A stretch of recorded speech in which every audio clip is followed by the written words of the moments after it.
Hey guys, welcome to another episode of SheBoss. I am your host, Megan, and I hope you guys are doing well. Before we get started today, I just wanted to tell you a little bit about SheBoss.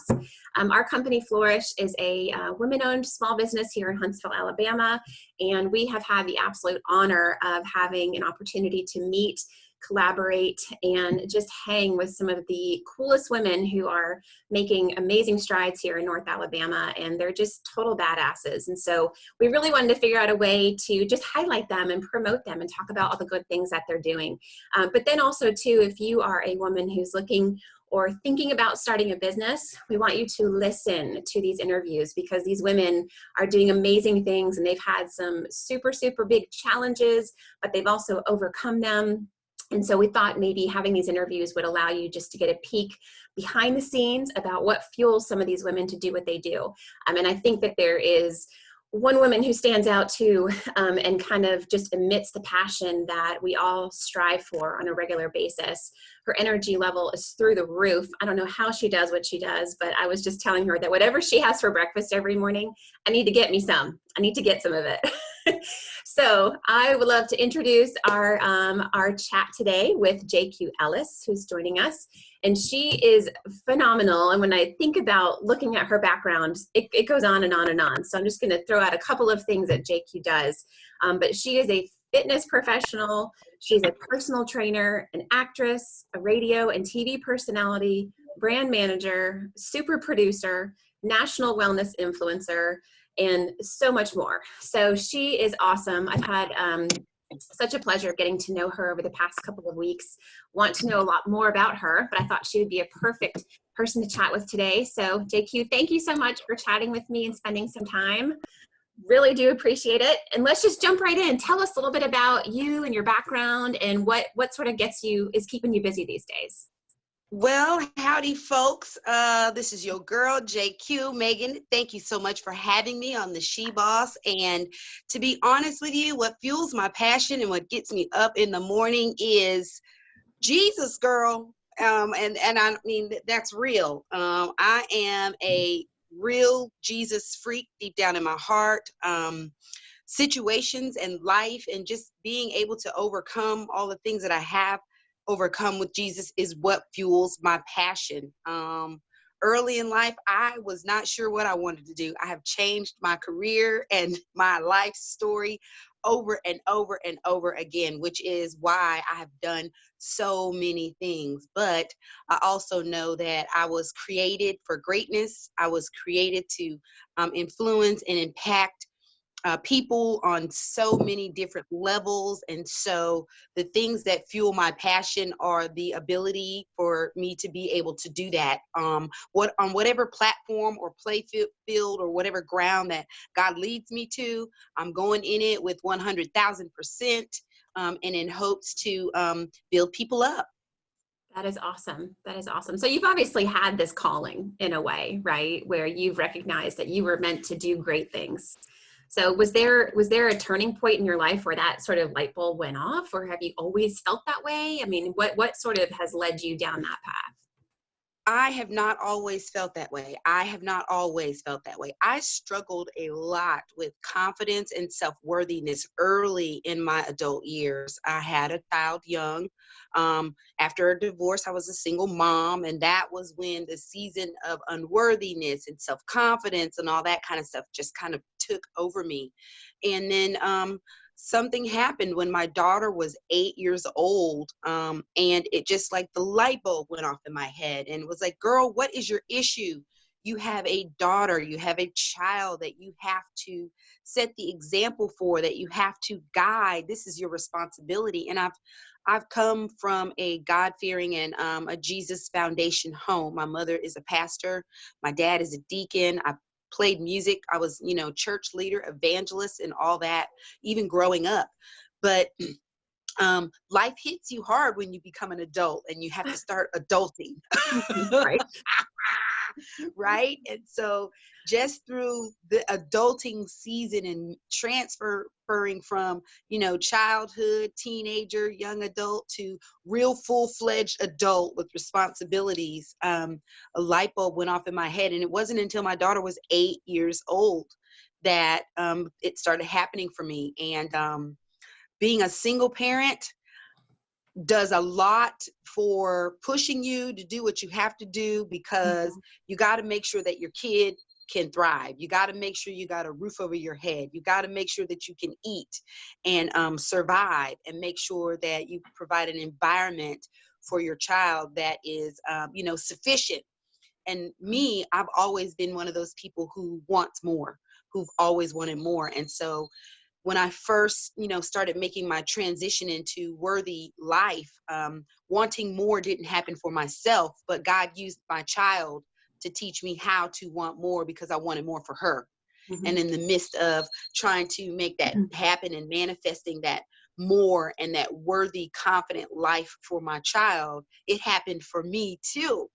And the discovery of myself and the discovery of the greatness within me started happening. And then, honey, it just went from there, 100% full-fledged, boom, and I haven't quit since. That is awesome. That is awesome. It's amazing too. I think we talked, and I had an opportunity to meet you when we chatted, in tune with T-Mail, which was awesome. Yes. And we Yes. we have kind of similar stories in that regard, where my daughter too was sort of like the anchor for what pushed things. And after a divorce and being a single mom of kids, and I got laid off of my job. And so I was left with sort of like, what do I do? Right. And there was no option to fail. Like that's not even an option. Right. Especially because you have to set this good example for your kids, Yeah. And just like you, I mean, it was like light bulb moment went off, and it was like, you cannot fail. It's not an option. You've got to move forward. And by the way, you also need to set a good example to show your kids that nothing can tear you down, because if you do, then they may accept that as a course of action, which is just not acceptable, right? It's just not. Right. They think it's normal.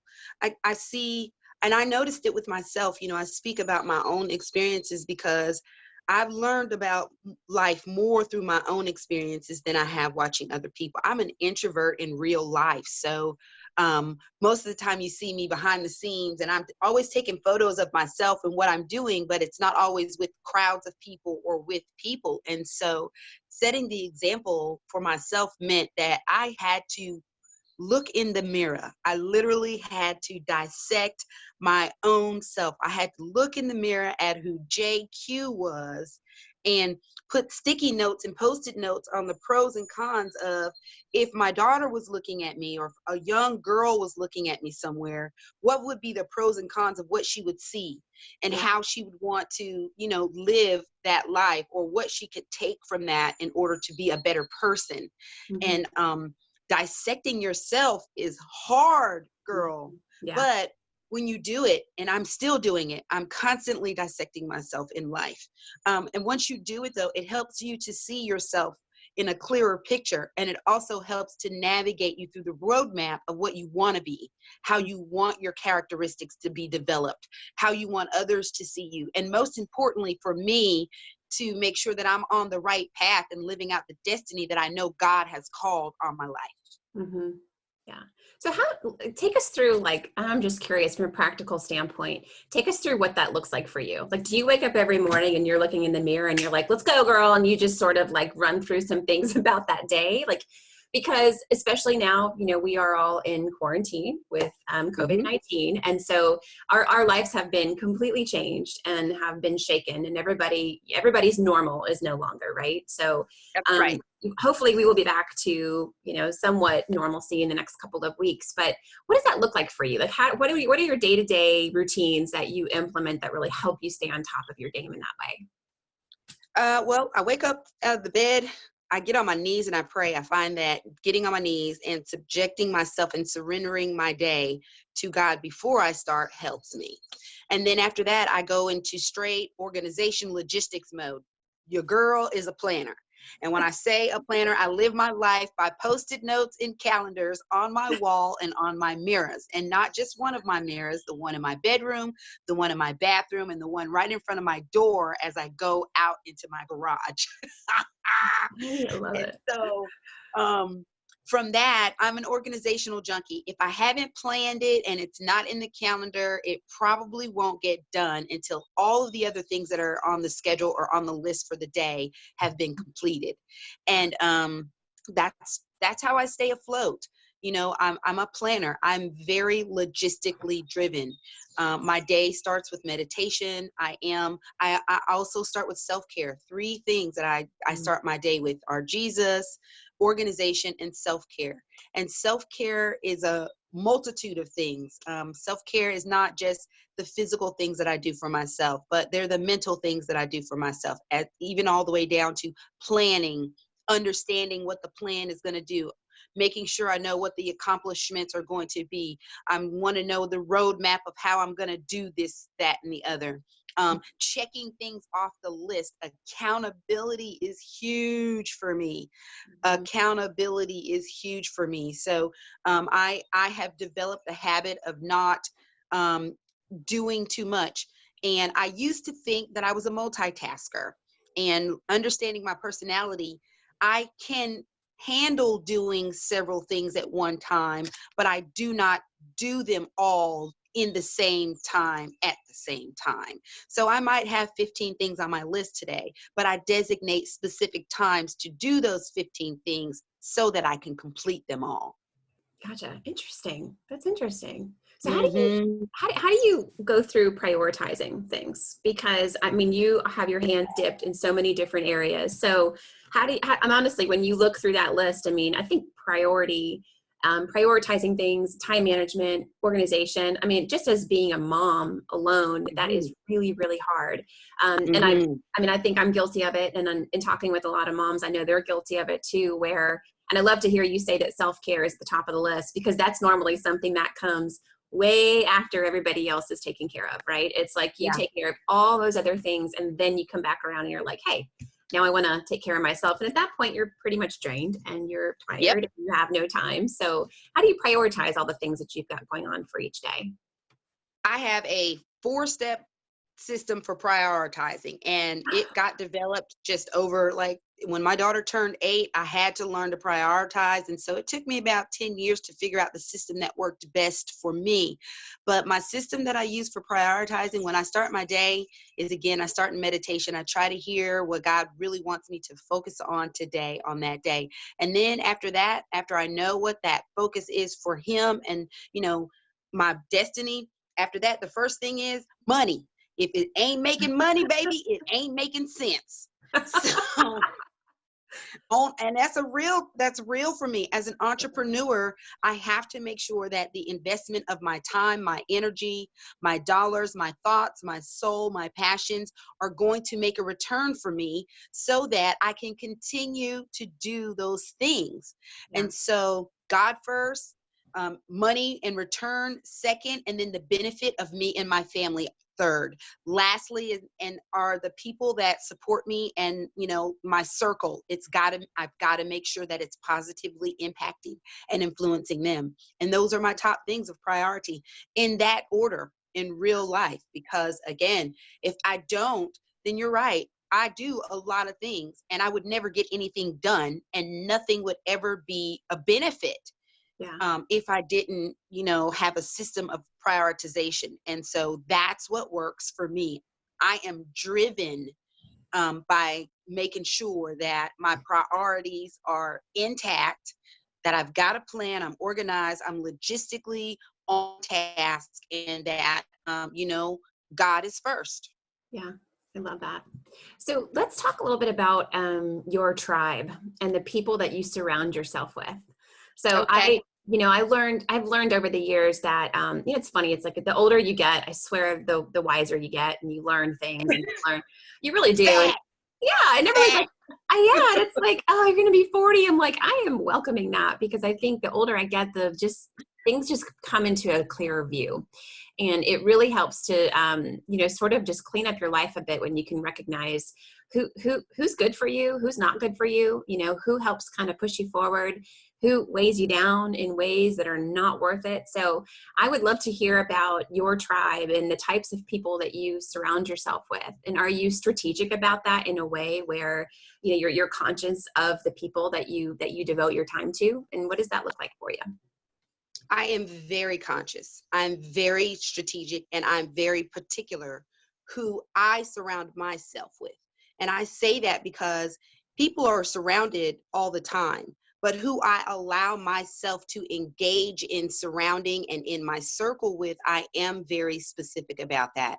And I am more guided by my sense of connection than anything. And then I want those people, first of all, to have the same standards of execution, standards of execution, because people can talk, people can have great ideas, people can have wonderful characteristics, but if they don't know how to use all of those resources in order to get things done, in order to execute, or in order to, manifest what they're trying to do, then they're sucking my energy. And Mm-hmm. I'm very specific about my synergistic fields. And that's what I consider surrounding myself with people. I do also take into play how much effort and energy I'm going to have to provide in that circle, because I look at a circle as it's centrifugal. It is continuing. It is infinite. There's no definite lines of stop and start. It's a continual circle. And that's how energy is. It's never a stop and start on energy. And so if you're in my circle and I'm surrounding you, I'm including you in my circle, you've got to be on that same level, if not almost above me, because I need your energy and you need my energy. Secondly, I'll always try to make sure I have people in my circle that are where I want to be, because they motivate me. They keep me inspired in those times where I'm like, oh, I just don't know if I'm cut out for this. Then boom, they can drop a couple of nuggets on me, refuel my tank, and then I can go and, complete the mission. And so surrounding yourself with people that are synergistically at the same level as you, that have knowledge and power that are above and beyond you, but where you want to be, is important. And then I always try to make sure that I surround myself with faith-based believers. Again, my faith and my spirituality is the number one thing that fuels my passion, that drives me. And so I've got to have those entities in my circle. And if you ain't in that, if you don't have those, then you can be outside of my circle and we can still communicate and we can still, we can still exchange with each other. But you're not going to be, and my circle is tight, baby. It is tight, because I also believe that even though you've got a lot of the same characteristics, it's not good to have everybody in your circle. We could be revolving with each other, but you can't always just be in my circle. And so, yeah, I'm a tight knit person. I'm a supporter, a cheerleader. I cheer everybody on. I want everybody in this world to succeed, to have what they want, to be able to grow, to live life to the fullest. That's one of my mantras. Make sure that you are living your dreams now and live life to the fullest at every moment that the miracle of life is blessed upon you. But at the same time, I can't be in a circle with you, but we can always still, we can still hang out a little bit. Yeah. Oh my gosh, you crack me up. I love that though, because you're very purposeful about your actions, and you're very purposeful about the people that you open up to and you surround yourself with. And I love that, because being able to benefit from relationships in ways that propel you forward, is so important. And I don't think that unless you're conscious about it, you don't realize sometimes how people can just be a mental and emotional drain on you, sometimes. What? Yeah, Girl.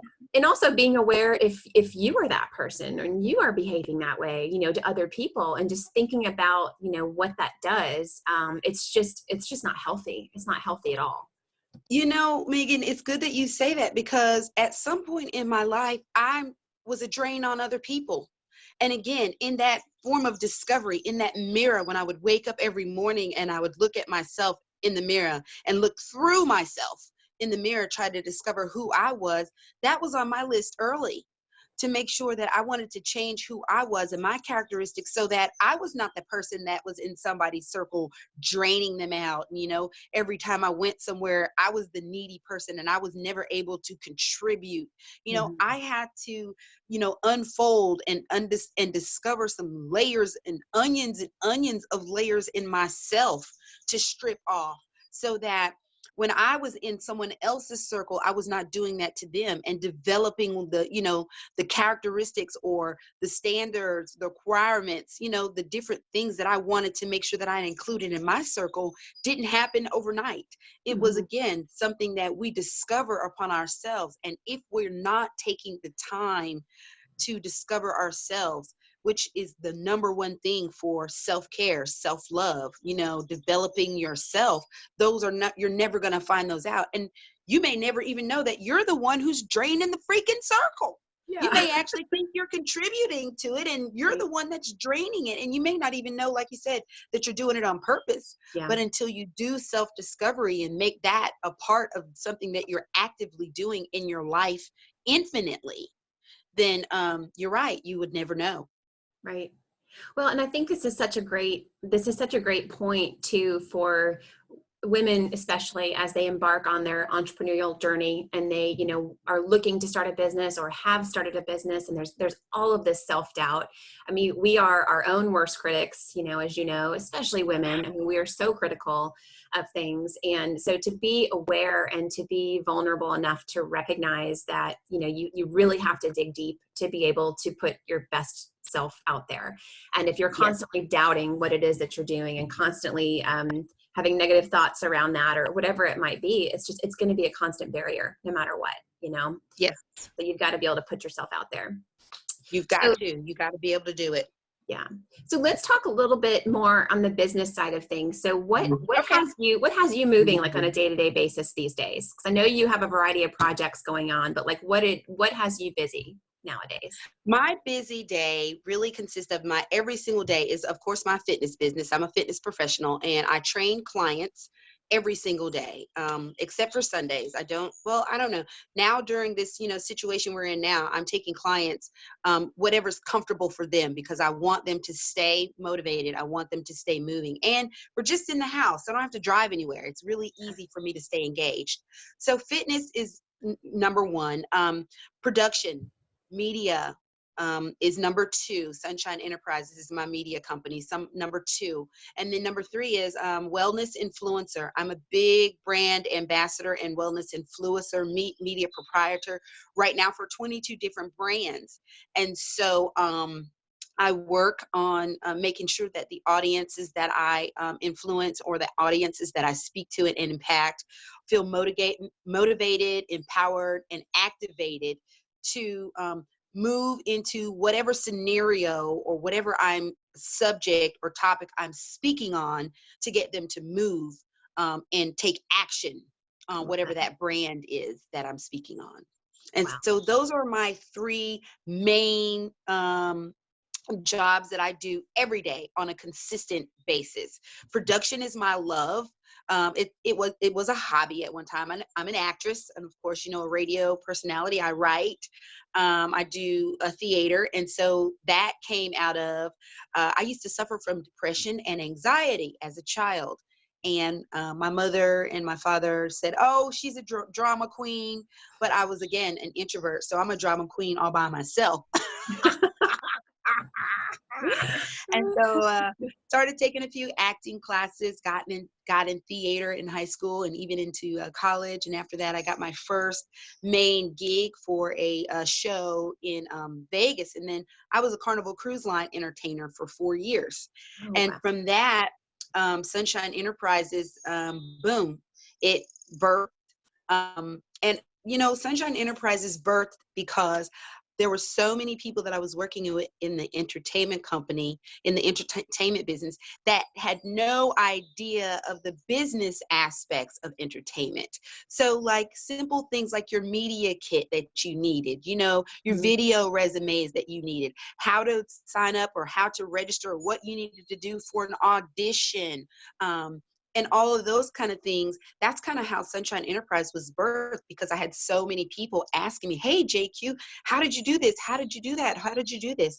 And so from there, it went into media and production with, the television show and a few other things that I started years ago. And those birthed out of the need to make more money as a single parent, and have to be more flexible, because as a single parent, that's one of the biggest things I struggled with, was the flexibility of being able to make money and not have to use all of it for childcare to go make money. Right. Yeah. Have to pay a babysitter to go make the money, and the extra money that I was making was to pay the babysitter. That was a cycle of what? I'm not Right. getting anything out of this. No. And so the hustle of starting and becoming an entrepreneur was birthed out of, I wanted to be more flexible and be able to manage my time with a bigger benefit, a bigger benefit for me and my child. So production is really something I love to do. It's a way of me being able to share my voice without having to worry about people's opinions or care if somebody likes it or doesn't like it, because it's me behind the camera. And then it's up to you to decide if you want to turn it off or shut the volume down or switch channels or, not listen to what I'm saying. And then I don't have to also worry about the reactions of looking at people and be like, ooh, she didn't like that. Ooh, maybe I should try something else. Ooh. So production also spawned for me out of a level of confidence, and it has definitely helped me build confidence. Fitness came out of the fact that I was just fat. I couldn't stand what I looked like. I had diabetes. I was wearing a diabetic pump for 7 years. Wow. And again, I was trying to live a life that was an example for my kid. And so loving myself was the biggest spawn of an example of what I needed to do to show my daughter how to love herself. And loving myself meant taking better care of myself physically, doing spiritual development, doing career development, all of those things that helped make me a better person, and learning to love myself, learning to love what I looked like, not having to spend all the money on diabetic care and pump and all these insurance bills. And so that's kind of how my fitness career started. I was in the gym working to develop myself. And over the years, I had been taking so many classes. And then one day the girl that was doing the class, she wasn't there. And everybody looked at me and said, she can teach it because she's here every day. And I was like, okay. So I had to come from the back of the class. I got on the stage and I taught the class. And voila! I loved it. Loved it. I awesome. loved watching the people smile and seeing their joy, not for me, but the joy for what they could do, what they could get out of that class, motivating them to move and to feel something different about themselves, learning to love and enjoy the miracle of what their body can do, how they can feel. And that's kind of how fitness became a part of my life. Isn't that awesome how it sort of was by accident, right? And then it kind of brought you into this whole new phase of your life that, maybe you wouldn't even have entertained had that teacher, had been there that day. So yes. Who knows? Well, and I think that's, as we get older, I mean, obviously taking care of yourself and exercise and all that becomes a little bit harder the older you get, It does. What would be, in working with a lot of women within fitness, what are maybe your top 3 pieces of advice as it relates to fitness that you give to women? My top 3 pieces of advice for women. The first thing I say would be spend 30 minutes with yourself, period. 30 minutes every day with yourself. And do movement, do some type of movement. And, we get stuck in all these things that the media puts out there about what kind of movement we have to do. Baby, if it's just walking, get your walk on. If it's just punching a bag, punch a bag. Whatever it is, spend 30 minutes with yourself doing some type of what I call intentional movement. Not walking from your car, not walking downstairs to go get coffee.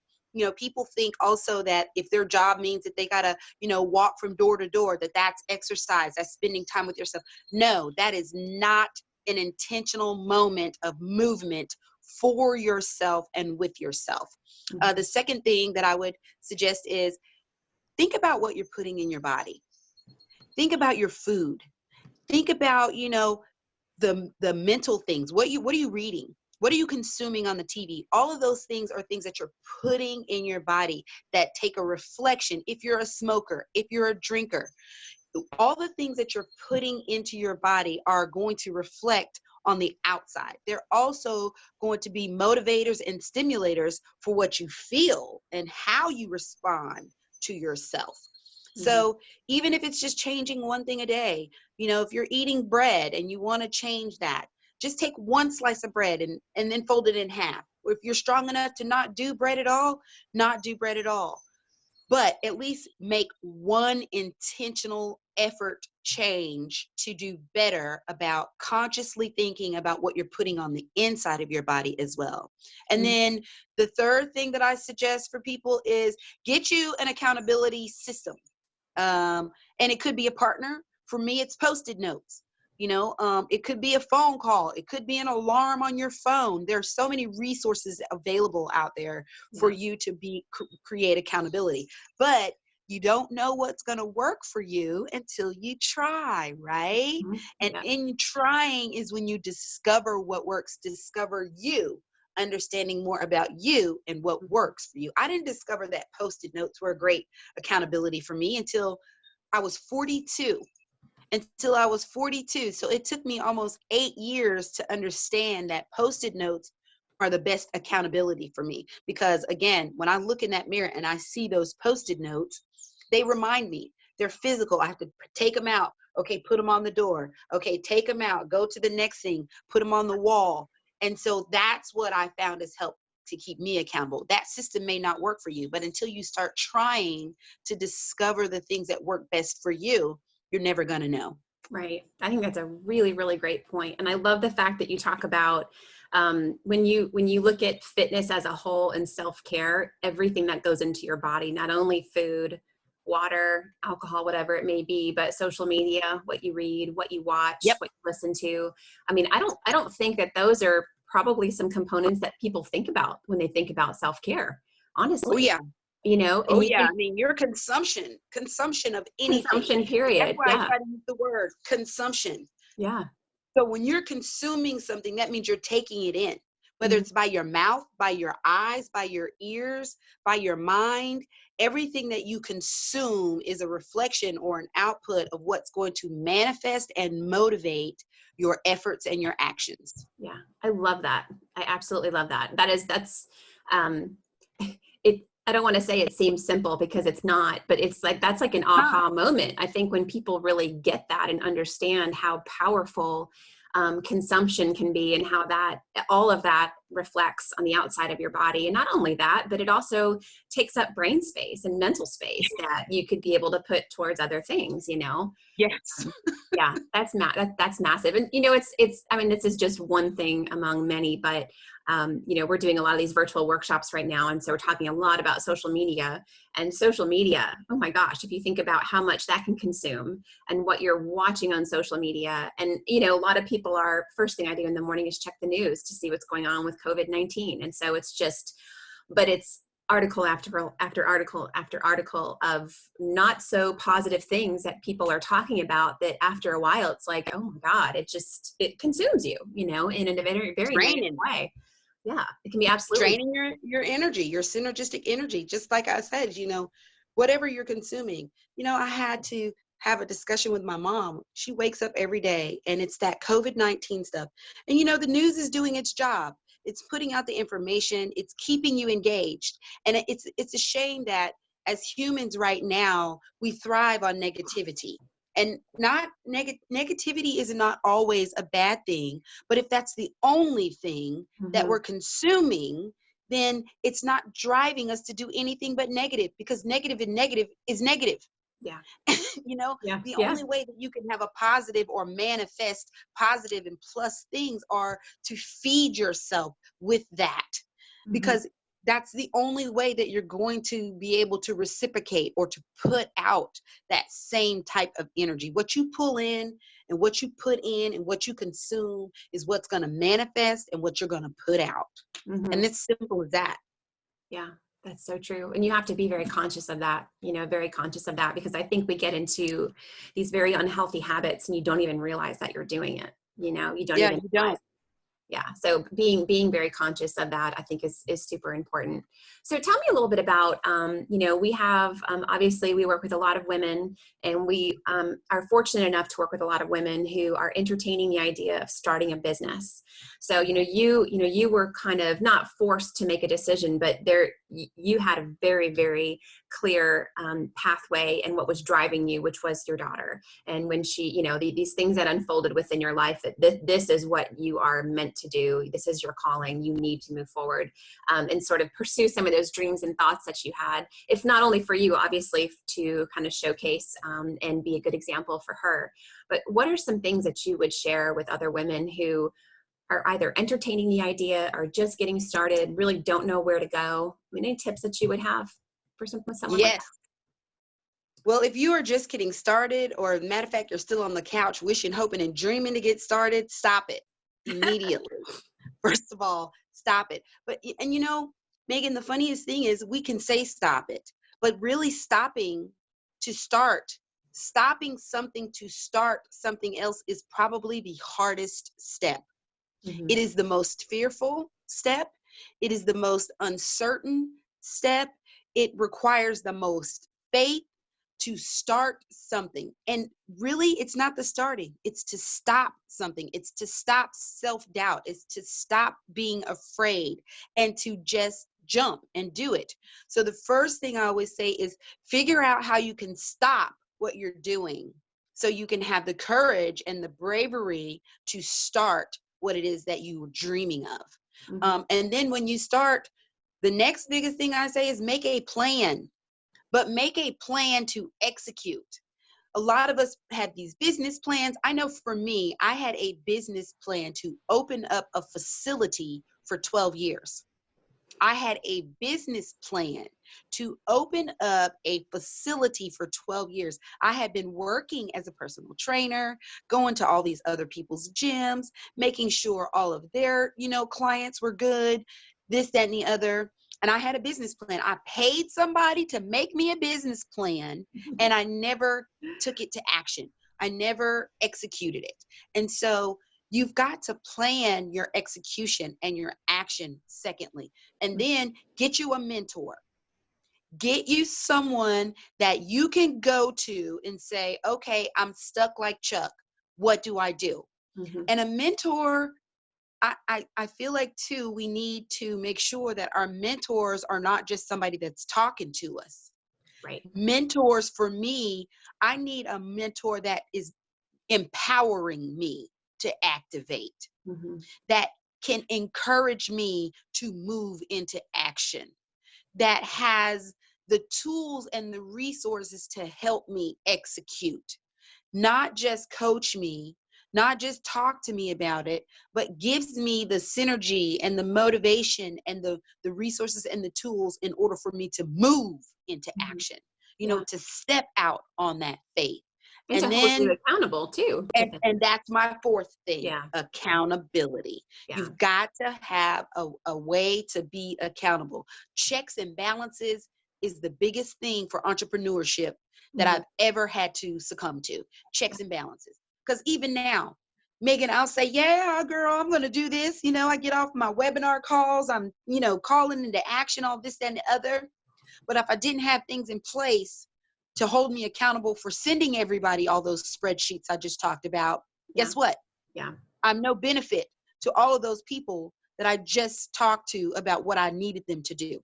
Mm-hmm. So I have to be accountable to the actions that I say I'm going to do, not just for myself, but for the people that are involved in me executing this plan. Right. And so, accountability. Those are the four biggest things about starting anything. Even as an entrepreneur, even though I've been an entrepreneur for 12 years, every day I have to put those four things in action when it comes to just even starting my day. Yeah. Even if you're not an entrepreneur for a business, just even starting your day, you have to wake up and stop laying in the bed, right? You got to stop laying in the bed and get out and start your day. So that's the first thing. And then the next thing, you got to have a plan of action. Okay, you can start your day, but if you don't know what you're going to do with it, what are you going to accomplish? Mm-hmm. Okay. Then you got to have some type of mentor. For me right now, my biggest mentor is God. He is what I feel like drives me to take action after I do my meditation and my prayer. And then what holds me accountable for that is my sticky notes, my post-it notes. Because at the end of the night, when I'm closing out my day, I can check off those post-it notes and put them in my done folder. And I've got a done folder. It's like, I wish I could take you to my office and Love it. show you like my post-it note whole system here, and then my done folder. It's a cabinet and a drawer, and it feels so good at the end of the month Oh, I bet. when I get those post-it notes out, girl. And or when I'm down and I'm feeling like, God, I can't do nothing with my life. Oh, Jesus, this is the worst day ever. I can pull out that drawer and look at the things that I've accomplished or what I've been able to do in the past, and that motivates me. Mm-hmm. And so, as a person who wants to start anything, a business, you want to have a baby, you want to get a new car, stopping and then starting, making sure that you have a plan to execute, having a mentor, and then making sure you have an accountability in place. Those are the 4 things that are going to get you to success faster than having money or anything. Because if you need money and you're going to have a start, stop, plan of action, accountability, and mentor to get the money that you need anyway. Right. No, that's such great advice, though. I mean, accountability is huge, and I don't think people really realize how important that is. And like you mentioned, I mean, you can talk about all of these things, but until you actually have a plan in place and the ability to hold yourself accountable to actually achieving the results that you need and the milestones that you need to reach that endpoint, it's just talk, right? And it's just an idea. Just talk. And then just sort of Jab sit it, jab out. it, jab it, jab it, jab it. Like I tell my clients, blah, blah, blah, blah, blah, blah, blah. And so you send me a picture or a tracker number of something you Right. did and you said you did it, I don't believe it. It's just blah, blah, blah.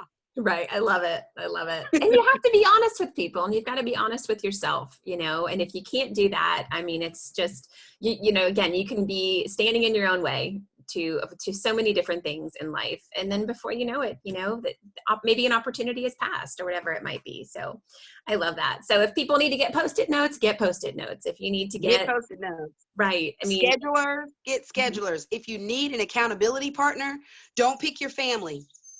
Yeah. That's another, don't pick your family. When I first found out, when I was discovering how to be accountable to myself, I was always trying to find people to be accountable to. When you work out, people always say, come on, do it with me. I need a partner. Come on, do it with me. I need a partner. Humans are the most unaccountable, undependable subjects and things to use for accountability. Because think about it, we have a hard time holding our own selves accountable for something, right? Yeah. And so you have to find systems to be accountable. And the internet is a great place to find systems. I know that, some people say, oh, blah, blah, blah. Well, I say go find somebody out there, look it up on the social media or the internet that has a lifestyle that you feel like you look like it wants to be. Don't try to discover anything about them. Just go on there. If you're an Instagram junkie like me, find on Instagram. I find people on Instagram, yes, even fitness people, even me, I need motivation and accountability for my own fitness life. Yeah. I find people on there on their timeline where their timeline may represent a part of the accountability that I'm striving for. And I connect to that, not them, to that.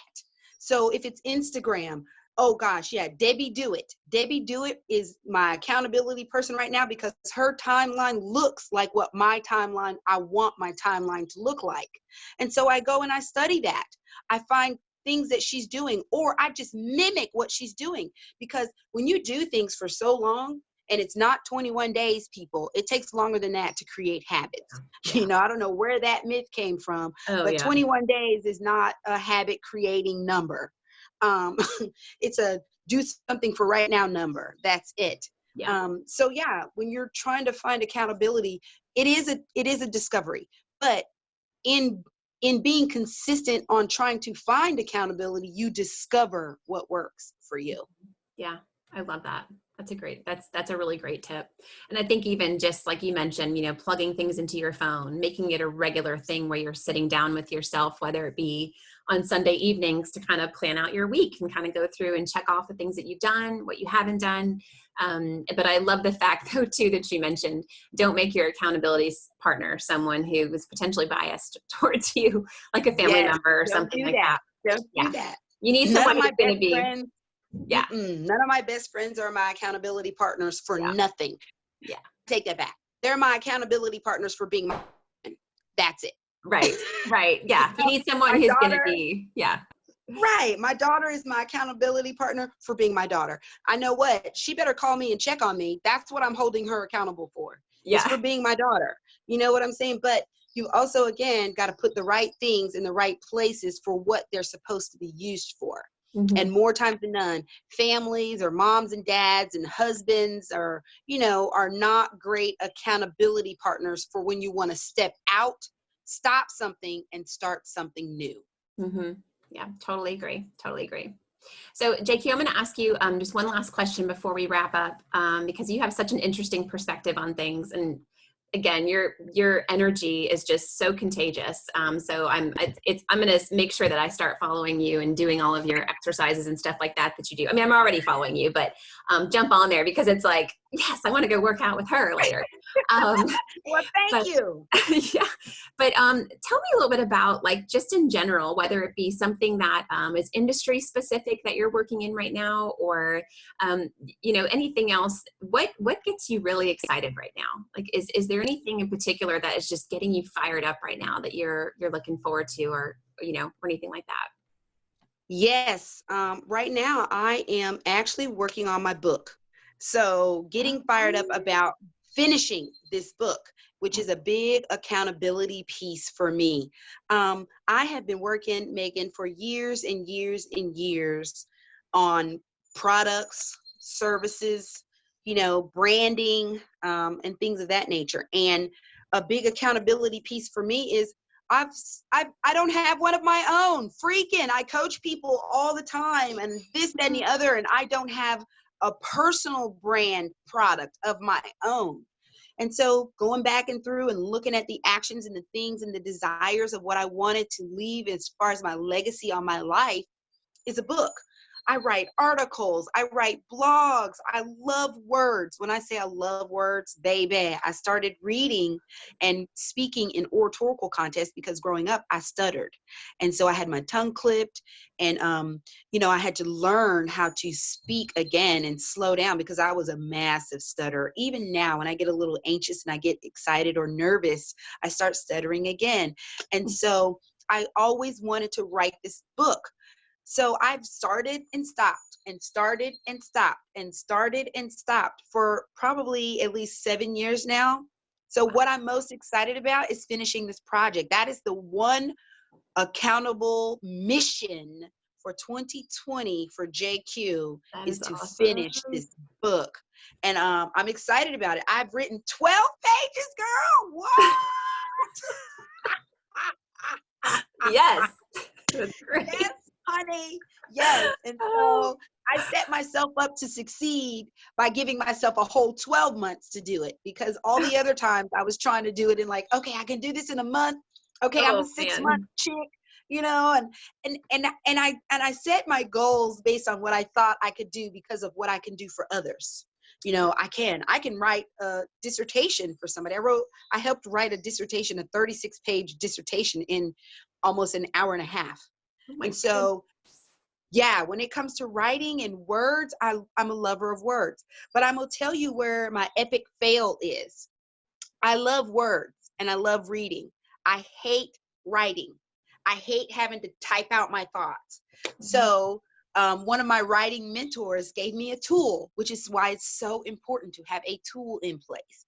And it's called Speak to Text.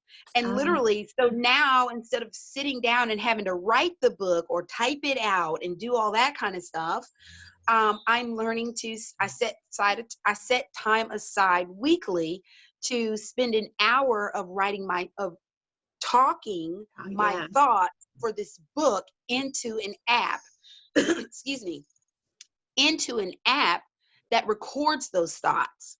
And then once I'm completed with whatever I feel like is the finishing of the book, then I'll go back and edit those thoughts. And that plan of action helped manifest to make me feel confident about even being able to accomplish this goal from a mentor. Yeah.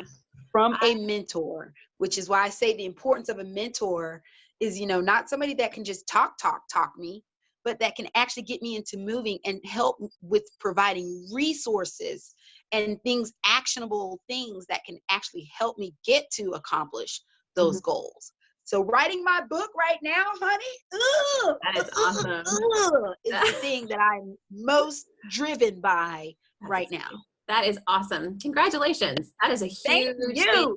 Yeah, that's a big deal. I can't wait to I cannot wait to see when that comes out. And me either. Yeah. That's awesome. That is such a huge life accomplishment to be able to even take that on. So I think that's amazing. Yeah, that is amazing. Well, and I love the fact too that you have to find a path that works for you. So, you are a lover of words, and this is how you've always been, but you've had one thing that perhaps was a barrier for you, which was physically writing or typing it out. So you figure out a way around it, and that way you can make it work, for you based on your own time. That's awesome. Well, I am so excited to hear about that. Have you picked out a name for the book yet, or is that still? I have picked out a name, but I ain't sharing it yet. I didn't think you were going to. I was going to say, would you mind? Yeah, it's too early for that. You don't want to jinx anything. No, I'm not sharing it yet. And the only reason I'm not is because I am also a perfectionist, and being a super producer, some of the things that I've learned about myself is I also like to operate in a spirit of excellence. And so I had to take perfection off of my plate. Understanding and becoming, a more spiritual person and connecting to my divine entity, I can never be perfect. I was not built to be perfect, but God said I can activate and I can operate in a spirit of excellence, meaning that I'm giving all and I'm making sure that everything that I'm contributing to this journey is 100% all of the time. It is at a certain standard of how I feel God is guiding me. I am making sure I'm staying in the lines of what my destiny is. And those are more of the things that I'm concentrating on now, instead of everything trying to be perfect. Yeah. I'm working on making sure it's excellent. I'm making sure that it's, what is supposed to be out there. And until I get that confirmation that it is complete, that God deems it as excellent, and that it is according to the guidelines of what he set for me in this purpose of this book, I will not share it until then. Yeah, I love that. That reminds me of, we were at an event a couple of months ago. One of the speakers said something along the lines of, you can absolutely have it all. You can absolutely have it all as a mom, as a business owner, as a wife, as a spouse, whatever. But you just have to be realistic about what that all means and redefine that to fit your life, which is very similar to that, right? This isn't about being perfect. It's not about looking like someone else that, you can't compare yourself to other people because you are the only you, right? And so you are unique. Yeah, you have to redefine what those expectations are and make sure that they're realistic for yourself, which I think is so important. And I love that. I love that fact. Girl, it's so funny that you said that, because I had to present for a bloggers conference recently, and that was what my presentation was on. As a blogger, one of the things you have to separate and do for yourself and how you stand out is being the unique you that you were set out to be. Your words, your thoughts, and transpiring and translating those into the atmosphere are unique. And so in order to be able to influence or be a blogger or be someone that impacts another person with your words, and you have to be able to translate what those words mean in order to be able to, and the only way you can do that is to define who you are in those terms. And so you are absolutely right about that. Yeah, defining who you are. And that comes from knowing yourself, trying different things in order to discover who you are, and stopping in order to start. Yeah, I love that, which ties right back into your self-reflection and self-care and all of that. So that is awesome. I could talk to you for hours, Jque. You are so motivating. Oh my gosh. Thank you, girl. Like we all need a little Jque in our life. Hey, No, but Lord, it's the God in me. I promise you, it's not me, because every morning I have to get up and I have to go through that, and I have to look at myself. I have to discover myself every single day and make sure that I'm staying true to that. yeah. And I think everybody needs to do that, making sure that you stay true to yourself at every moment that God is blessing us to breathe. We got to stay true. Yeah. Well, and it can be taken away in a heartbeat, you know? And so, I mean, you have to just like that. So I love it so much. And thank you so much for chatting with me today. And tell where can people find you? How can people follow you on social media?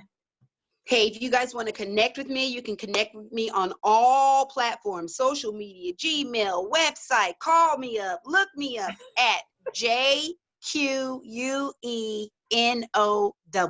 JQ now. Perfect. Awesome. And we'll make sure to include some of your links too in the video description for this. So JQ, thank you so much. Really, really do appreciate it. Can't wait to see you again soon. And I'm going to be holding you accountable next time I chat with you. I'm going to see how many pages you've gotten above that 12 page count for your book. No worries, honey. It's going down, because every single week it's a time that I set aside. So by the end of this year, the book is going to be out, and I'm going to let you know, be like, Megan, that is so you need exciting. to go to my website, girl, and get that book. It's only $22. Go and get it, chick. You better believe that we will be there. There is no doubt in my mind. Ma'am. I so appreciate you for having me on this platform, as well as all that you're doing to shine the light on all the women out here that are bossing up, because it's not easy to be a boss. It's not easy to be out here bossing up. And it's not easy to continue to stay a boss on a daily basis. Yeah. So I appreciate you ladies for shining the light and sharing everybody's journey, because being a boss is different for different folks. It's different strokes. Yeah. And so I appreciate you for considering me a boss. And I bet it's boss. That's right. We got to do our ninja moves. Yeah. Thank you so much. You're so sweet. And thank you so much. And we'll have to do a follow-up with you a couple months down the road and see how things are going. So, all right, lady. Have a good one. All right. You take care. All righty. Bye.